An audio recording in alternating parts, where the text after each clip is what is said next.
पूरे देश की आंखों में गुस्सा था, पूरा देश पाकिस्तान से बदला मांग रहा था, लेकिन जंग की बजाय मोदी सरकार ने जनगणना दे दी है। अब सवाल यह है कि जातिगत जनगणना का यह मसला भारतीय जनता पार्टी को और उसके तमाम सहयोगी दलों को कितना नुकसान करने वाला है, इसे समझने के लिए आज हमारे साथ भरत जी मौजूद हैं। भरत जी, बहुत स्वागत। भरत जी, सीधा सवाल, जातिगत जनगणना का फैसला जो हुआ उस वक्त पर यह टाइमिंग और कितना नुकसान भारतीय जनता पार्टी का? ये देखिए चंद्रकांत जी, भारतीय जनता पार्टी का नुकसान नहीं, भारतीय जनता पार्टी ने अपने पैरों पर परमाणु बम मार लिया है।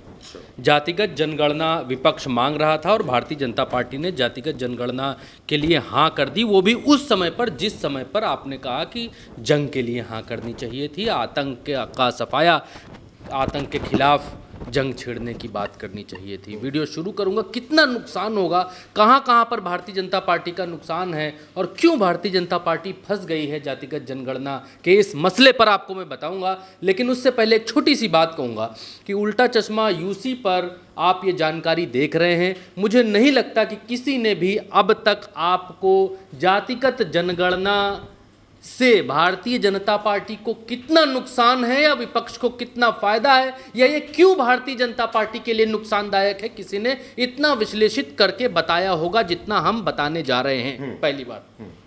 दूसरी बात ये कि उल्टा चश्मा यूसी पर आपको जो भी विश्लेषण मिलता है, जो भी हम आपको बताते हैं, उसकी रिसर्च करते हैं, तैयारी करते हैं, उसका शोध करते हैं, तब वो कंटेंट आपके सामने लेकर आते हैं। हम कुछ भी हवा हवाई हमारे चैनल पर या कुछ भी हवा हवाई हमारे थंबनेल्स पर आपको उसके सहारे धोखे में रखने की कोशिश उल्टा चश्मा यूसी पर नहीं होती है। दूसरी बात, अब बात को शुरू करते हैं। देखिए, भारतीय जनता पार्टी जातिगत जनगणना पर फंसी क्यों, उसका कारण नंबर एक ये है कि भारतीय जनता पार्टी अभी तक हिंदू मुस्लिम की राजनीति करती आई है, इसमें कोई दो राय नहीं है। भारतीय जनता पार्टी यहाँ पर जो हिंदू समुदाय को एक तरफ करने की बात करती थी कि भाई कोई मौर्य, कोई शुक्ला, कोई यादव, कोई गड़रिया, कोई कन्नौजिया नहीं है, सब हिंदू हैं, सब एक छतरी के नीचे आए और वो जो है वो एक तरफ आए और देश बचाएं, देश को बचाएं, एक तरफ आए, कोई जातियों में नहीं बटा है। तो ये जो नैरेटिव है भारतीय जनता पार्टी का। और वीडियो को शुरू करने से पहले एक चीज़ और बताऊंगा, भारतीय जनता पार्टी खड़ी ही है हिंदू मुस्लिम या धार्मिक ध्रुवीकरण के नैरेटिव के ऊपर, उनकी सरकार ही इस पर बनी है। पहली बात, इसको पकड़ कर रखिएगा। अब जब भारतीय जनता पार्टी का ये मुद्दा फ्लॉप होता है जिसमें उन्होंने ये कहा कि हिंदुत्व एकजुट होकर रहें, हिंदू एकजुट हों और राष्ट्रवाद के नाम पर हिंदू बाहुल्य वोटों को एक तरफ अभी तक किया जाता है और जाति के नाम पर जो है भारतीय जनता पार्टी को इस बात का डर था कि जाति के नाम पर बटेंगे। और इसीलिए आपने देखा होगा कि बिहार में ये जो बागेश्वर बाबा हैं, इनकी एक दो सभाएं इससे पहले की गई थी और बागेश्वर, इस देश में संविधान के होते हुए भी भारतीय जनता पार्टी के सपोर्ट पर बागेश्वर बाबा बिहार में इस बात को कहता है कि हम हिंदू राष्ट्र बनाएंगे, जबकि ये संविधान के खिलाफ है। संविधान में कोई एक हिंदू राष्ट्र बनाएंगे या मुस्लिम राष्ट्र बनाएंगे, सिख राष्ट्र बनाएंगे, ऐसी कोई बात नहीं है। ये सभी लोगों का देश है। तो ये बागेश्वर बाबा को लगाते हैं, जबकि अब जब जातिगत जनगणना को इन्होंने हाँ कर दी है तब यहाँ पर ये फेल होते हुए दिखाई देते हैं। इनकी हिंदुओं को एक करने की और हिंदुओं को एक तरफा वोट डलवाने की जो कोशिश होगी वो अब आगे आने वाले समय में भारतीय जनता पार्टी के हाथ से छूटती हुई दिखाई देगी।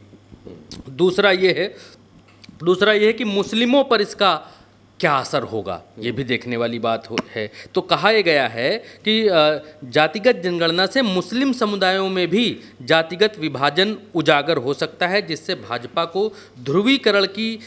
की जो रणनीति है वो कमज़ोर पड़ सकती है कि एक तरफ हिंदू, एक तरफ मुसलमान, ये वाला मसला।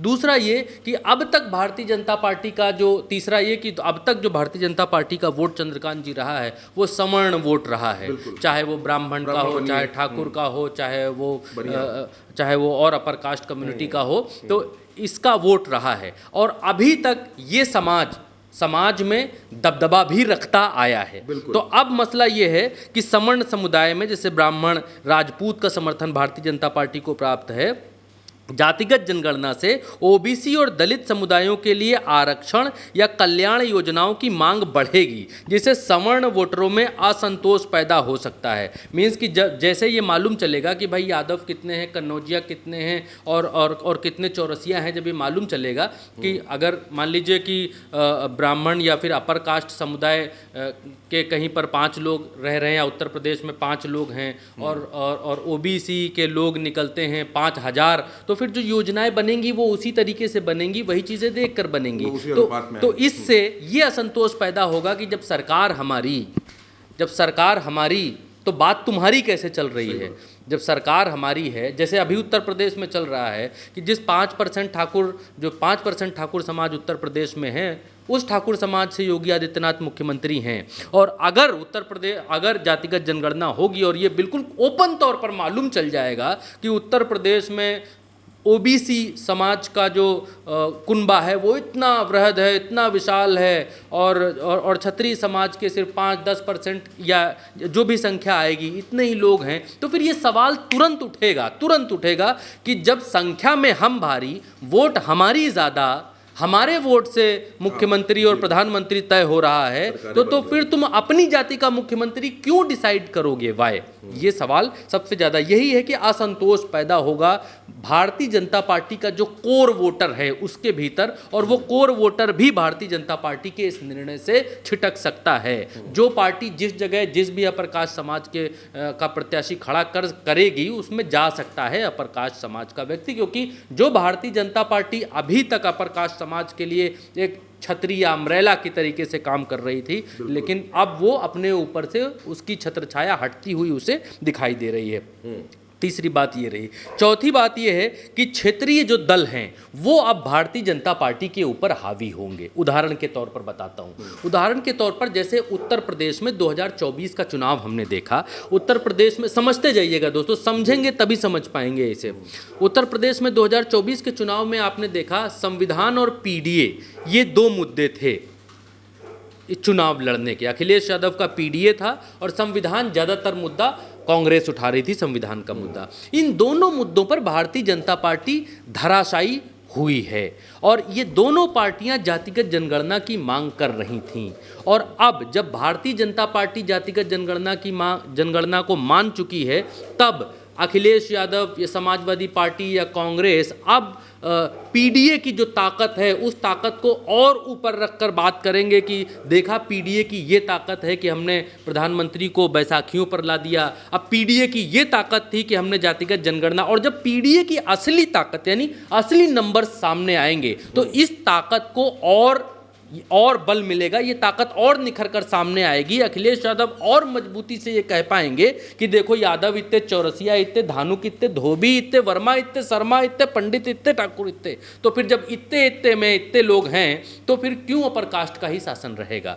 जो पीडीए की उनकी बात है वो यहाँ पर और मजबूत होती हुई दिखाई देगी और जो क्षेत्रीय दल हैं वो और मजबूत होंगे। कल को आप एक और उदाहरण मान सकते हैं, अगर राजभर जितना दावा करते हैं कि हमारे पास इतना राजभर वोट है, अगर उससे ज़्यादा निकलता है तो राजभर की तो राजनीति और बड़ी होगी, ओम प्रकाश राजभर की राजनीति और बड़ी होगी। ऐसे ही अनुप्रिया पटेल को ले सकते हैं, या ऐसे बिहार में आप जाएँ, बिहार में नीतीश कुमार को ले सकते हैं, तेजस्वी यादव को ले सकते हैं, मांझी हैं। वहाँ तो हालांकि जातिगत जनगणना उन लोगों ने करा ली है अपने राज्य में और उसके आंकड़े भी सामने आ गए हैं, तो उनको लगभग मालूम है। और बिहार से ही डरकर भारतीय जनता पार्टी ने यह फैसला लिया। आपको याद होगा जब बिहार में जातिगत जनगणना हुई थी तो भारतीय जनता पार्टी ने मध्य प्रदेश के भीतर मोहनलाल यादव, एक ओबीसी व्यक्ति को मुख्यमंत्री बनाया था। और आज की तारीख में भारतीय जनता पार्टी उत्तर प्रदेश में जहां पर अपर कास्ट समाज की भागीदारी बहुत ज़्यादा नहीं है, वहां अपर कास्ट मुख्यमंत्री बिठा रखा है योगी आदित्यनाथ ठाकुर। जहां पर आप देखेंगे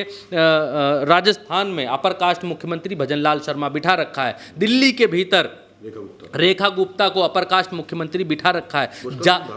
पुष्कर सिंह धामी को बिठा रखा है पहाड़ों पर। तो आप ये देखेंगे कि जहाँ जहाँ भारतीय जनता पार्टी का एक छत्र राज हुआ है, मतलब बहुमत आया है, वहाँ वहाँ भारतीय जनता पार्टी ने अपर कास्ट मुख्यमंत्री बिठाए। आप छत्तीसगढ़ की बात करेंगे तो छत्तीसगढ़ की जो आबादी है वो अलग हिसाब की है।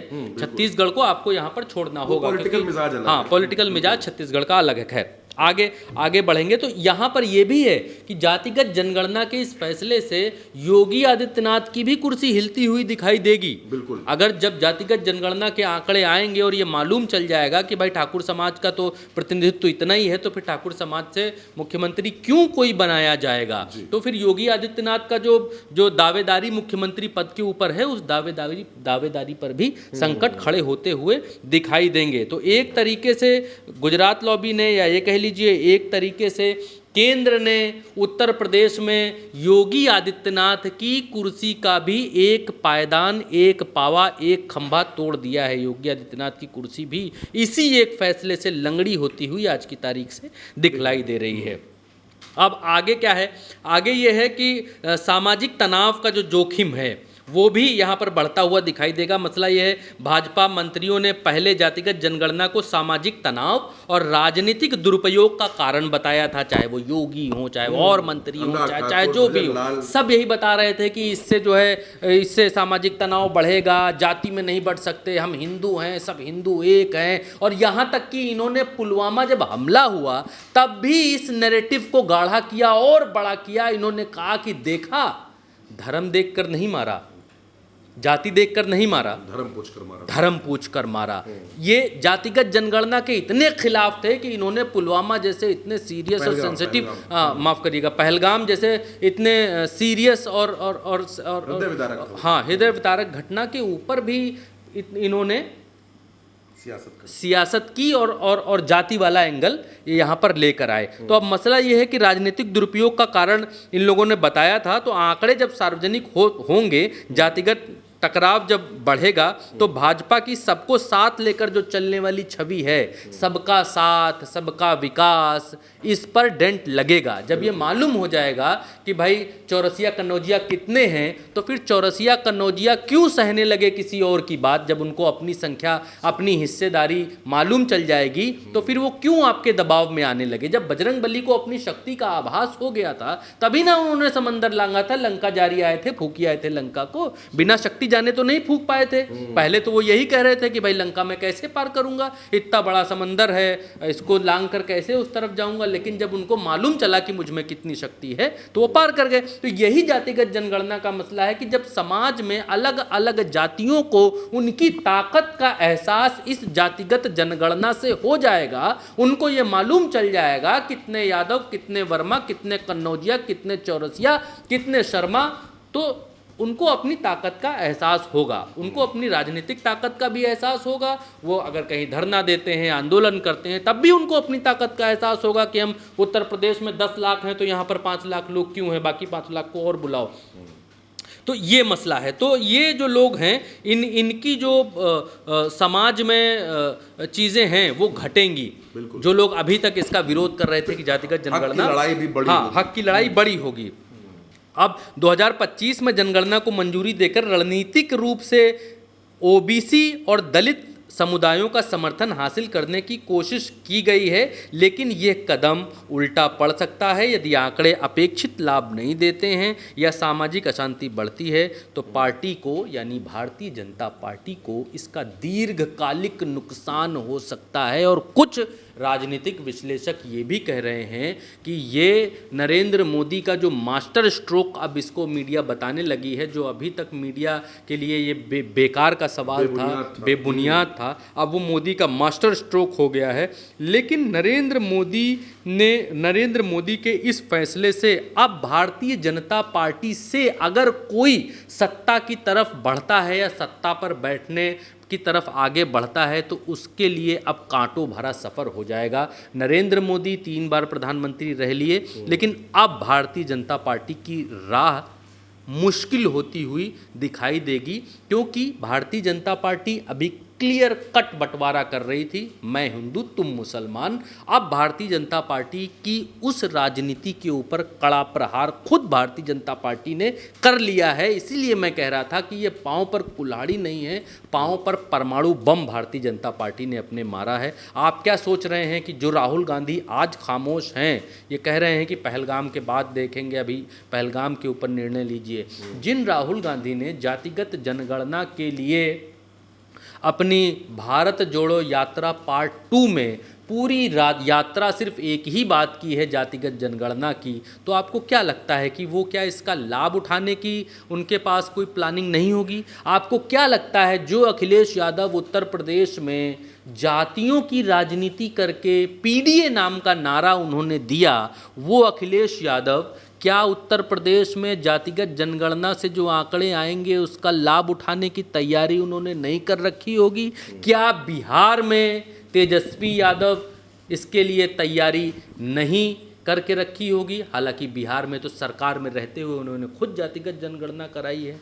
अब भारतीय जनता पार्टी ने किस दबाव में निर्णय लिया, वीडियो के अंत में ये भी जानना समझना जरूरी है। भारतीय जनता पार्टी नरेंद्र मोदी के दफ्तर में 7 लोक कल्याण मार्ग के ऊपर पहली बार इन 11 सालों में आरएसएस प्रमुख मोहन भागवत पहुंचते हैं और मोहन भागवत के साथ जब मीटिंग होती है तो देश ये समझता है कि आज ज़रूर पाकिस्तान के ऊपर हमला होगा, आतंक का खात्मा निश्चित है। लेकिन उसके बाद जो घोषणा होती है वो जातिगत जनगणना की होती है।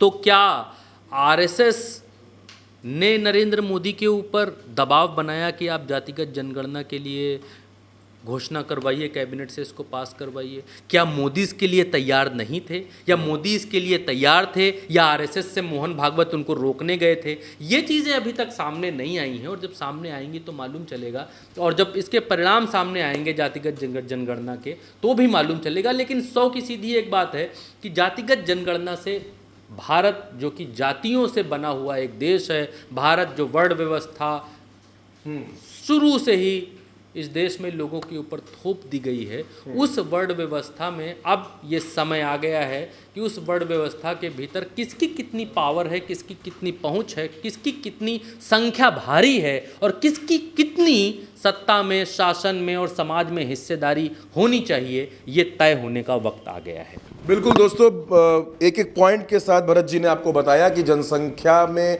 जनगणना में जो जातीय जनगणना का एंगल जोड़ा गया है, सरकार ने निर्देश दिया है, ये भारतीय जनता पार्टी के लिए असल में बड़ा नुकसान करने वाला है और पैर पर कुल्हाड़ी नहीं है, पैर पर परमाणु बम की तरीके से। फिलहाल इंतजार इस बात का है कि जातीय जनगणना की टाइमलाइन क्या है, कब से शुरू होगी, कब तक चलेगी, इस पर अभी सरकार की तरफ से कुछ भी स्पष्ट नहीं कहा गया है। इस चर्चा में हमारे साथ इतना ही। आप उल्टा चश्मा यूसी के साथ बने रहिए, सब्सक्राइब कीजिए। नमस्कार।